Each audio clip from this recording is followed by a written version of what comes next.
Mismong kay Senator Amy Marcos na nanggaling na hindi siya bahagi ng senatorial slate ng administrasyon dahil daw yan sa pagkakaiba ng kanilang prinsipyo at paninindigan. Nagbabalik si Mean Los Baños.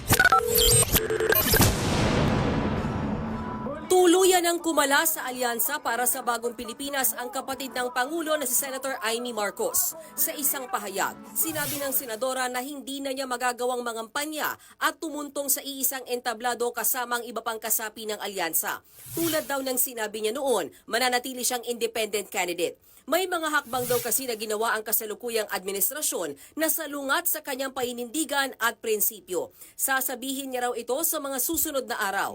Nitong nakaraang linggo lang ng pangunahan ni Senator Amy ang pagdinig ng Senado kaugnay sa pagkakaaresto kay dating Pangulong Rodrigo Duterte. Sa pagdinig ng Senado nitong nakaraang linggo, makailang beses in-invoke nila DILG Secretary John Vic Remulla at siya si Secretary Boying Remulla ang tungkol sa executive privilege. Yan ay nung hingan sila ng detalye kaugnay sa di umano'y pagpupulong ni Pangulong Marcos at ng ilang miyembro ng gabinete bago ang pag-aresto kay dating Pangulong Duterte.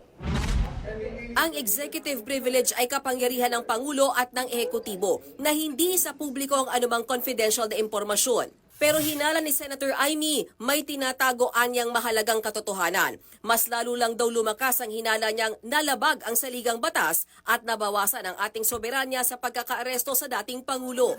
Mula nang maaresto si Duterte, ilang beses nang hindi sumipot si Senator Amy sa mga campaign rally ng alyansa. Pero dati, lagi siyang kasama sa ini-endorso ni PBBM. 12-0 po, i-shade nyo na kagad para sa alyansa. Mabuhay ang alyansa para sa Bagong Pilipinas! Pero nitong mga nakaraang kampanya ng administrasyon, hindi na 12 ang binanggit ng Pangulo. Huwag natin gawing alyansa lamang nitong 11 na tao, 11 na kandidato na tumatakbo bilang senador. Ayon naman sa campaign manager ng alyansa na si Congressman Toby Chanco, nire-respeto nila ang desisyon ni Senator Amy. Nilinaw din ni Chanco na bahagi pa rin ng alyansa ang partido ni Camille Villar na Nationalista Party. Nasa meeting nga raw nila kagabi si Villar. Matatanda ang ilang beses ding hindi nakadalo si Villar sa mga campaign rally ng alyansa. Pero ini-endorso pa rin siya ng Pangulo. Samantala, wala munang kampanya ang alyansa ngayong linggo. Magiging abala raw sila sa mga imbitasyon sa pagsisimula ng kampanya ng local election sa March 28. Sa March 28 din, ang ika-80 kaarawan ni dating Pangulong Duterte.